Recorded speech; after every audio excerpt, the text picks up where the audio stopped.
Welcome to the video lecture series for the job role of Solanaceous Crop Cultivator Class 10th. In Unit 2, we will discuss about weed management. This unit has 2 sessions.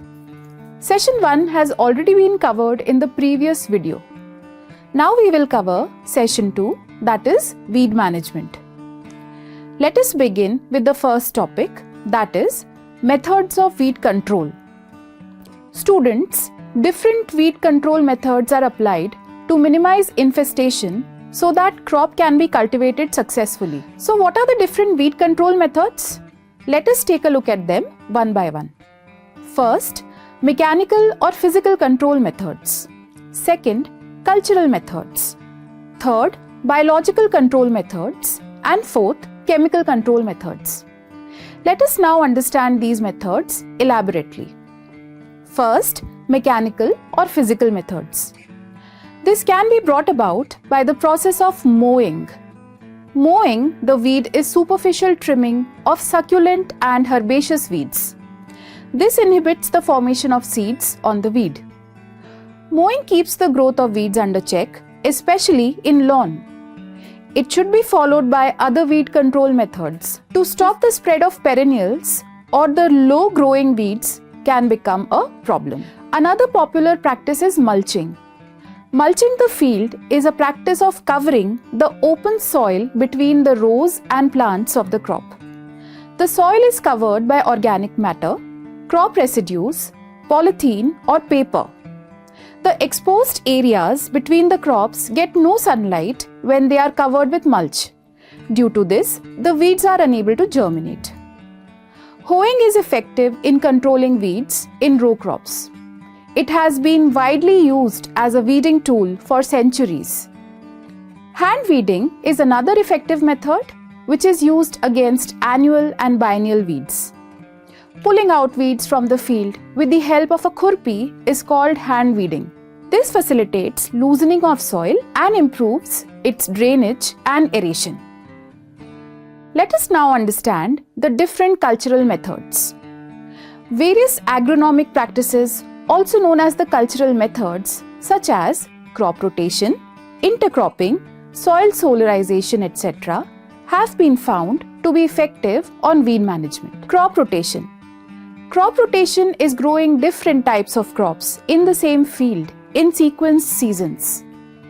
In monoculture, a particular type of weed grows with a particular type of crop. Therefore, crop rotation helps to break the life cycle of weeds and prevents any weed species from becoming dominant. Intercropping. It is growing of 2 or more crops next to each other at the same time. Intercropping suppresses weeds better than monocropping system. It provides the advantage of utilizing crops themselves as tools for weed management. Transplanting. It is when healthy and disease-free for about 4 to 6 weeks old seedlings are transplanted from one area to another. They have the ability to compete with weeds. Soil solarization. It is the method of increasing soil temperature through absorption of sunlight, so that it destroys the seed and other propagules of a weed. Solarization is done by covering the soil with black polythene during extreme summer for 4 to 6 weeks. The soil temperature may reach up to 40 to 55 degrees centigrade depending upon the intensity of sunlight. Many annual weeds can be controlled by this method. Let us now understand the biological methods of weed control. Living organisms such as fungi, bacteria and insecticides are used to control weed population.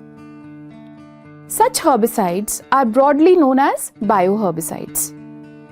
When fungal spores or fungi are used to control the weeds, it is known as mycoherbicides. The fungi such as Phytophthora species, Coletotrichum species and Bipolaris species are used as mycoherbicides. Insects such as Pallister beetles and flea beetles also damage weeds by feeding on the tender parts. Cochineal insects eradicate the weeds in prickly pear. Sometimes these pests used for controlling weeds may remain in dormant stage in soil for a longer period.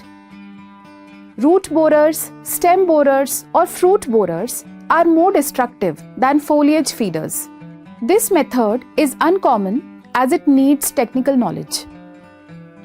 Bioherbicides and weed insect pests may infect or infest the main crop along with weeds. Chemical control. Let us now understand the last method of weed control, that is chemical control of weeds. Labor being uneconomical and also because hand weeding takes a longer time, certain chemicals are used to control the weeds. These chemicals are called as herbicides. Chemical control of weeds in an economical manner requires less time and labor and controls weed uniformly. Different types of herbicides are available nowadays.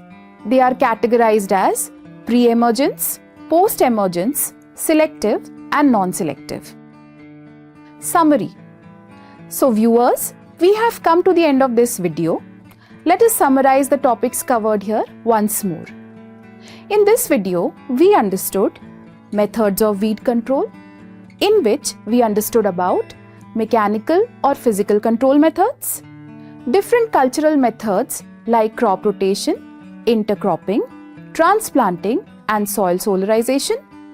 We studied about the biological control of weeds and we also understood the basis of chemical control of weeds. Thank you.